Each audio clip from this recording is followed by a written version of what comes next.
अलबेलेपन की नींद को त्याग करके स्व परिवर्तन का समय है।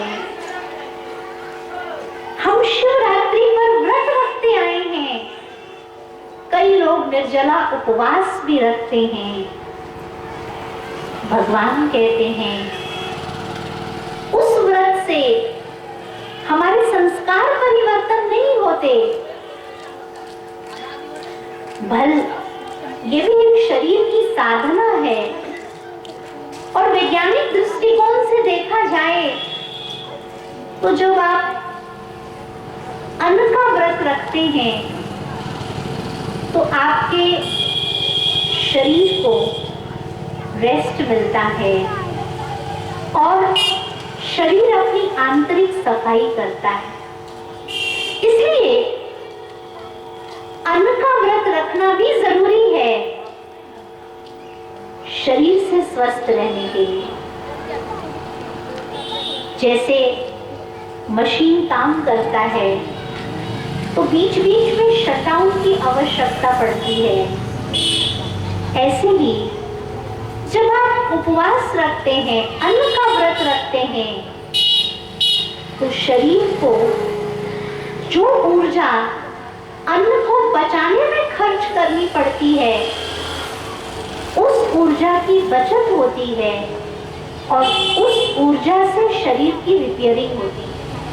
इसलिए कभी कभी उपवास रखना भी जरूरी है। लेकिन उपवास का वास्तविक अर्थ भगवान ने हमें बताया। उपवास माना उपजोड़वास, परमात्मा के निकट वास करना, भगवान के समीप वास करना, यह है उपवास। हम अन्न का व्रत रख लेते हैं, लेकिन उपवास का अर्थ है कि हम अपने सारे दिन की दिनचर्या में अपने मन को परमात्मा के निकट वास करें। अगर आपने ये सोचकर उपवास रखा है कि आज मुझे परमात्मा के वरदान लेने हैं, तो इसके लिए सब बातों से आपको अपनी बुद्धि को समेटकर परमात्मा के साथ अपना कनेक्शन जोड़ने की आवश्यकता है। हम इस महाशिवरात्रि पर जीवन में ये व्रत लें। कोई एक दिन का व्रत नहीं, लेकिन पूरे जीवन के लिए हम व्रत लें कि हम सबके प्रति शुभ सोचें। हम पूरे जीवन के लिए व्रत रखें कि हम सबके लिए शुभ भावना और शुभकामना रखेंगे। अगर आप दूसरों के प्रति शुभ सोचते हैं तो आप देखेंगे आपका अपने आप लाभ होना शुरू हो जाएगा। आज हम लोग कोई भी शुभ काम करते लिखते ना शुभ और लाभ, खाली लिखने से लाभ नहीं होगा। जब तक आप शुभ सोचेंगे नहीं, जब तक आप शुभ बोलेंगे नहीं, जब तक आपके कर्म शुभ नहीं होंगे, तब तक जीवन में आपको लाभ नहीं हो सकता। इसलिए इस महाशिवरात्रि पर, आने वाले महाशिवरात्रि त्योहार पर आप सब जरूर पूरे जीवन के लिए ये व्रत रखें कि मुझे शिव बाबा का वरदान लेना है। तो जैसे भगवान शिव कल्याणकारी हैं, ऐसे हमें भी सबके कल्याण का संकल्प करना है। हमें यही शुभ भावना रखनी है, सबका भला हो। जो ये सोचेगा सबका कल्याण हो, पूरे विश्व की आत्माओं का कल्याण हो, तो जब आप सबके कल्याण का सोचेंगे तो आपका कल्याण तो ऑटोमेटिक हो जाएगा, क्योंकि आप विश्व से अलग नहीं हैं।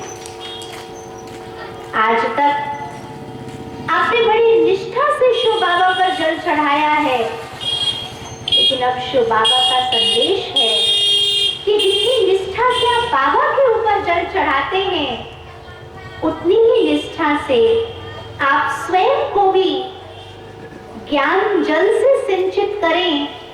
अगर आप स्वयं को ज्ञान जल से सिंचित करेंगे तो आपका जीवन पावन हो जाएगा। जब तक ज्ञान गंगा में आप डुबकी नहीं लगाएंगे, तब तक आपके मन का शुद्धिकरण नहीं होगा।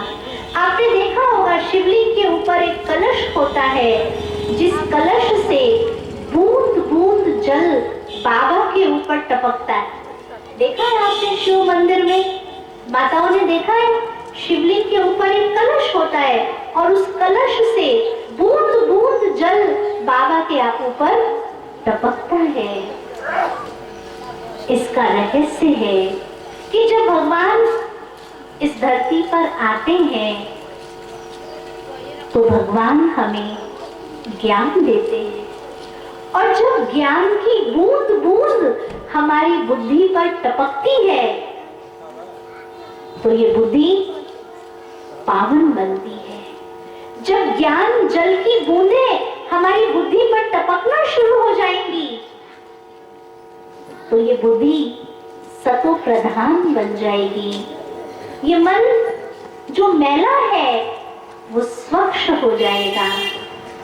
तो आइए हम सब अपने जीवन में ये प्रतिज्ञा करें कि हम भगवान शिव से अपना सच्चा संबंध जोड़ेंगे और रोज ज्ञान गंगा में स्नान करके अपने मन को पावन बनाएंगे। जैसे हमारे भोले बाबा कल्याणकारी हैं, ऐसे हम भी सर्व के कल्याण का व्रत रखेंगे। हम हमेशा ये लक्ष्य रखेंगे, हमें सबको सुख देना है, हमें सबको सम्मान देना है। कोई मुझे कुछ भी दे, सामने वाला जो करता है ये उसका कर्म है, हम जो करेंगे वो मेरा कर्म है। हम जब इस संसार से जाएंगे तो मेरा कर्म मेरे साथ जाएगा, और वो जब संसार से जाएंगे तो उनका कर्म उनके साथ जाएगा। इसलिए सामने वाले के कर्म की वजह से अपने अपने कर्मों को बिगाड़ना नहीं। अगर जीवन में ये व्रत हमने रख लिया तो आप देखेंगे आपका जीवन सुख में बन जाएगा, आपका जीवन शांति में बन जाएगा, और आपको भगवान से कुछ मांगने की जरूरत नहीं पड़ेगी। आपकी झोली अपने आप परमात्मा वरदानों से भर जाएगी। इसलिए महिमा सत्संग की है, महिमा जीवन में ज्ञान रूपी बूंद को अपने बुद्धि में समाने की है।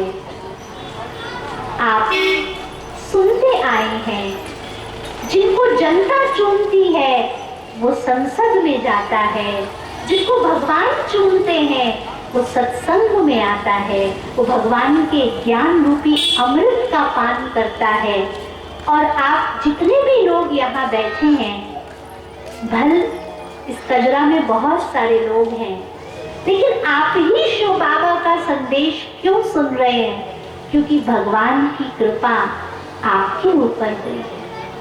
बगैर उसकी कृपा के उसके संदेश को सुनना, उसके ज्ञान को सुनना, ये मनुष्य के लिए संभव नहीं है। तो आप पर जो आज कृपा हुई है, निरंतर आप प्रभु कृपा का पात्र बने रहिए, निरंतर आप इस ज्ञान से जुड़े रहिए, और जो भगवान इस सृष्टि पर अपना कार्य करके अब जाने वाला है, उस भगवान को पहचानिए और जन्म जन्मांतर के लिए उनसे सुख शांति का वर्षा लीजिए। यही हमारी शुभकामनाएं हैं। तो एक बार फिर से आप सभी को इस 88वीं शिव जयंती की बहुत बहुत बधाई हो, बधाई हो, बधाई हो। और खास करके आप देखिए, कार्य तो भगवान किसी न किसी के द्वारा कराता है, लेकिन इस कजरा की धरनी पर विशेष हमारे सुधीर भाई और संतोषी बहन का पूरा परिवार जो ईश्वरीय कार्य के निमित्त बना हुआ है, अनेक आत्माओं को भगवान का संदेश मिले, इस कार्य के लिए जो उनके अंदर उमंग उत्साह है, तो वो सभी भी बहुत बहुत बधाई के पात्र हैं। और आप सभी भी जो समय प्रति समय सहयोग देते हैं, तो आपको भी परमात्मा शिव की तरफ से विशेष आज के इस पावन दिन पर बहुत बहुत शुभकामनाएं। ओम शांति। सभी बोलिए ओम शांति, ओम शांति, ओम शांति।